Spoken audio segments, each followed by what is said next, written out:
네, 안녕하세요 여러분, 호주 필립입니다. 오늘은 브리즈번의 장단점에 대해서 이야기를 해보도록 할게요.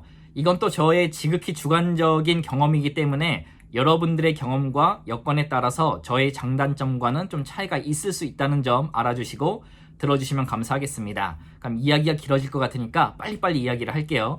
우선 장단점을 이야기 전에 제 브리즈번을 처음 와서 놀랬던 두 가지에 대해서 말씀을 드려볼게요. 한국에서 브리즈번에 딱 도착해서 그 다음날 시티를 나갔는데 시티가 처음에 너무 작아서 놀랬습니다. 이제 멜번 같은 경우에 시티가 워낙에 크고 규모가 있다 보니까 볼거리들이 상당히 많거든요. 근데 브리즈번은 스트리트 하나를 딱 지나면 아무것도 볼 게 없어요. 그래서 너무 작아서 놀랬고, 두 번째 같은 경우에는 한국말이 상당히 많이 들렸어요. 이제 브리즈번 같은 경우에는 이제 워홀러들이 농장 때문에 많이 오기 때문에 그런 것 같은데, 이 멜번 같은 경우에는 시티에 나가서도 한국말을 거의 들어본 적이 없는데, 브리즈번은 너무나도 많이 한국말이 이곳저곳에서 들려서 놀랬던 기억이 있네요. 지금은 적응이 됐습니다. 그럼 장단점에 대해서 바로 이야기를 해보도록 할게요. 장점은 한 8가지로 나눠봤고 단점은 5가지 정도로 나눠봤습니다. 그 이유는 제가 브리즈번에 살면서 아직까지는 단점보다는 장점이 큰 도시이기 때문에 장점을 더 부각해서 이야기를 할 것 같습니다. 첫 번째 같은 경우에는 어제도 말씀드렸다시피 한국에서 브리즈번으로 오고 브리즈번에서 한국으로 바로 갈 수 있는 직항이 있다는 거예요. 이것이 저에게는 너무나도 큰 장점이고요. 두 번째 같은 경우에는 날씨인데, 이제 브리즈번을 보게 되면 날씨가 너무나도 좋아요. 화창하고 일조량도 풍부하고요. 근데 이제 11월부터 10일, 12, 1, 2, 3월 달이 이제 여름인데 여름에는 햇빛이 조금 강하기는 합니다. 근데 그 날씨를 제외하고 나서는 나머지 이제 5개월이니까 7개월이죠. 7개월 동안은 한국의 가을이나 봄 날씨 같고요. 아무리 추워봐야 한국의 늦가을 날씨이기 때문에 사람이 살기에 너무나도 좋은 날씨예요. 이 날씨만큼은 브리즈번을 정말 강력히 추천하는 그런 이유 중에 하나입니다. 세 번째 같은 경우에는 이제 너무 큰 도시도 아니고 너무 작은 도시도 아니고 중간이 딱 알맞는 도시라 가지고 이제 호주의 여유를 느끼고 싶지만 그래도 약간의 문화생활을 즐기고 싶으신 분들이라고 한다면 브리즈번이 정말 최적화된 도시지 않을까 싶고요. 네, 브리즈번 같은 경우에는 이제 관광도시인데 또 좋은 점이 그 옆에 관광도시들이 또 있어요.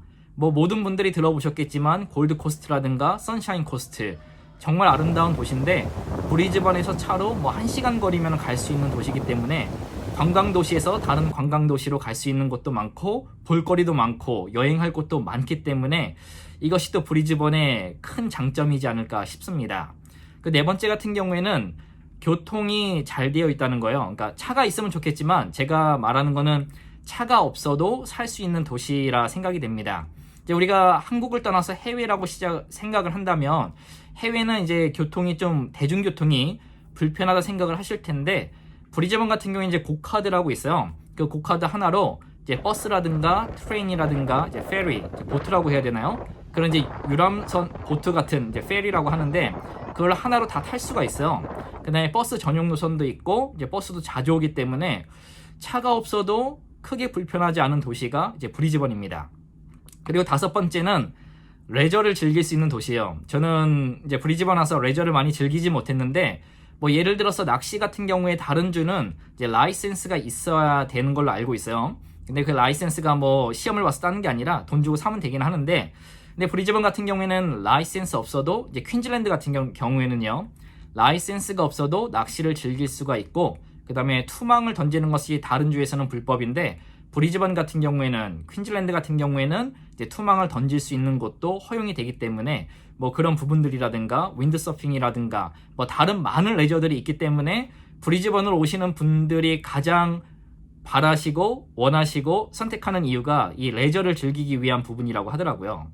이제 6번째 같은 경우에는 생활비가 저렴하다는 겁니다. 이제 뭐 생활비 중에서도 집값이 뭐 집을 매매하신다든가 렌트를 하신다든가 쉐어를 하신다든가 멜번이나 시드니에 비해서 집값이 훨씬 더 저렴하다는 거예요. 뭐 직접적으로 이렇게 링크를 띄워드릴 수는 없지만 뭐 시티 근방이나 이런 부분들에 대해서 브리즈번이나 멜번, 뭐 시드니를 비교해 보시면 얼마나 싼지 저렴한지를 아실 수가 있을 거예요. 그러다 보니까 생활비를 많이 아낄 수 있다는 게 또 브리즈번의 장점인 것 같습니다. 그리고 6번째는 이제 도시가 크지 않다 보니까 교통체증이 거의 없다는 건데요. 분명히 교통체증은 있습니다. 러시아워 때요. 퇴근 시간이나 출근 시간에 교통체증이 있기는 한데 그래도 한국처럼 막 꽉꽉 막혀서 못 가는 게 아니라 막혀도 갑니다. 예, 막혀도 가기 때문에 교통체증에 많은 스트레스를 받으시는 분들이 있다고 한다면 브리즈번의 큰 장점을 느끼지 않을까 싶고요. 그 다음에 이제 현지인들이 이제 도시가 좀 작다 보니까 많이 친절해요. 그래서 친절한 호주를 느껴보고 싶으면 이 브리즈번이 최적화된 도시지 않을까 생각이 됩니다. 그 8번째 같은 경우에는 우리가 보지 못한, 듣지 못한 많은 야생동물들이 있는데 정말 신기한 동물들이 정말 많아요. 그래서 그런 야생동물들의 천국이 또 호주 브리즈번의 장점이지 않을까라는 생각을 하게 됩니다. 그럼 이렇게 빠르고 간단하게 브리즈번의 장점들에 대해서 이야기를 해봤는데 이번에는 브리즈번의 단점들에 대해서 이야기를 해보도록 하겠습니다. 우선 가장 큰 단점은 상점들이 문을 빨리 닫는 거예요. 호주 자체가 상점들이 문을 빨리 닫잖아요. 그래서 뭐 5시 반이면 정말 아무것도 살 수가 없을 정도인데 근데 그 중에서도 이제 그 울리나 콜스 같은 그 슈퍼마켓이라고 하죠. 큰 슈퍼마켓이 멜번에 있을 때는 제가 사는 동네만 그런지 모르겠는데 밤 12시까지 문을 열었거든요. 근데 지금 사는 브리즈번이 시티 근방이에요. 시티 근교인데도 8시면은 문을 닫습니다. 그 8시 이후에 식품을 사기 위해서 갈 곳이 없다 보니까 그것이 가장 큰 불편한 점이 아닐까 생각이 되고요. 그와 더불어서 이제 멜번 같은 경우에는 도시가 워낙에 크다 보니까 사람도 많겠죠. 그러다 보니까 이제 쇼핑몰이 쇼핑데이라고 해서 목요일하고 금요일을 밤늦게까지 9시까지인가 문을 열었던 것으로 기억을 하는데 브리즈번 같은 경우에 쇼핑데이가 딱 하루밖에 없어요. 일주일에 하루. 쇼핑몰 같은 경우에는 목요일만 이제 밤늦게까지 문을 열고 시티가 금요일만 이제 밤늦게까지 문을 여는 것으로 알고 있는데 그러니까 쇼핑데이가 하루가 적다는 거. 뭐 쇼핑을 많이 하지는 않지만 근데 쇼핑을 또 원하시는 분들, 밤늦게 원하시는 분들은 또 단점으로 다가오지 않을까 생각을 합니다. 두 번째 같은 경우에는 다시 날씨인데 여름에 햇빛이 정말 강해요. 자외선이 정말 강한데 그러다 보니까 이제 브리즈번의 현지인들도 햇빛을 피해 다니는 경우를 종종 볼 수 있습니다. 이게 뭔 말이냐 하면 이제 멜번 같은 경우에 일조량이 그렇게 많지가 않아요. 그래서 햇빛이 뜨면 현지인들이 인사를 할 때 beautiful day, wonderful day 뭐 이런 인사를 서스름없이 합니다. 그리고 이제 집 앞에 잔디가 있고 이러면은 거기서 일광욕을 하시는 분들도 볼 수가 있는데 이 브리즈번 같은 경우에는 현지인들도 햇빛을 피해 다녀요. 한 번은 웃긴 상황을 봤는데 이제 신호등 이제 기둥이 있잖아요. 기둥이 있는데 현지 백인이 그 뒤에 햇빛을 피하려고 이렇게 몸을 웅크리고 서 있는 겁니다.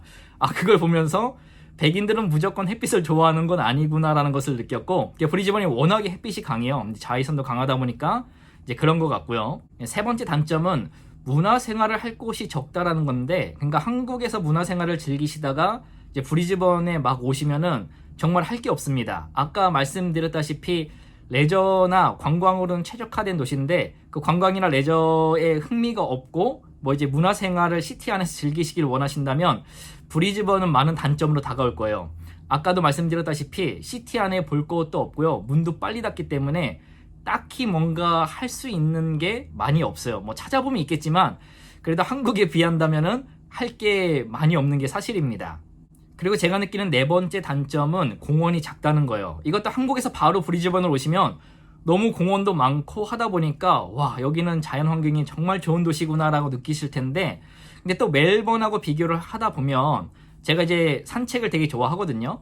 멜번 있을 때는 뭐 동네 곳곳도 다녀보면서 이제 산책도 하고 그랬는데 이제 동네마다 한국으로 따지면 구라고 해야 되겠죠. 구마다 동네마다 공원이 엄청나게 큽니다. 멜번 같은 경우에는 공원도 되게 아름답고요. 근데 브리즈번은 큰 공원들도 분명히 있기는 한데 구로 봤을 때 이렇게 지역적으로 봤을 때 멜번에 비해서는 공원들이 많이 작아요. 그렇기 때문에 이렇게 이쁘다, 뭐 아름답다라고 생각한 공원은 별로 많이 없었습니다. 그리고 다섯 번째 제가 느끼는 단점은 뱀을 생각보다 많이 볼 수 있다는 거예요. 이제 한국에서 도시에 사시다 브리즈번에 오시게 된다면 뱀을 볼 수도 있다라는 겁니다. 제가 멜번에도 뱀이 있긴 한데 한 번도 본 적이 없거든요. 근데 브리즈번에서는 뱀을 2번이나 봤어요. 3년 살면서 2번이나 봤습니다. 근데 그 뱀 하나는 시티 옆에 있는 보타닉 가든에서 봤기 때문에 시티를 조금만 벗어나도 이런 뱀을 볼 수 있다는 게 저는 단점으로 다가오더라고요. 왜냐면은 저는 뱀을 가장 싫어하거든요. 예. 이렇게 또 단점도 한 5가지 말씀을 드려봤는데, 뭐 제가 드린 장점이라든가 단점이 막 이렇게 구체적인 것이 아니라 이제 일반적인 것인데, 또 어떤 분들에게는 제 장점이 단점으로 다가올 수도 있고, 또 다른 분들에게는 제 단점이 장점으로 다가올 수도 있지만, 제가 느끼는 브리즈번의 장단점들이었습니다. 또 브리즈번을 오시거나 선택을 하실 때 한번 보시면 좋을 것 같고요. 또 오늘 이 영상이 도움이 되었다면 좋아요와 구독 부탁드리고요. 그럼 저는 또 다음 영상으로 찾아뵙도록 하겠습니다. 그럼 감사합니다.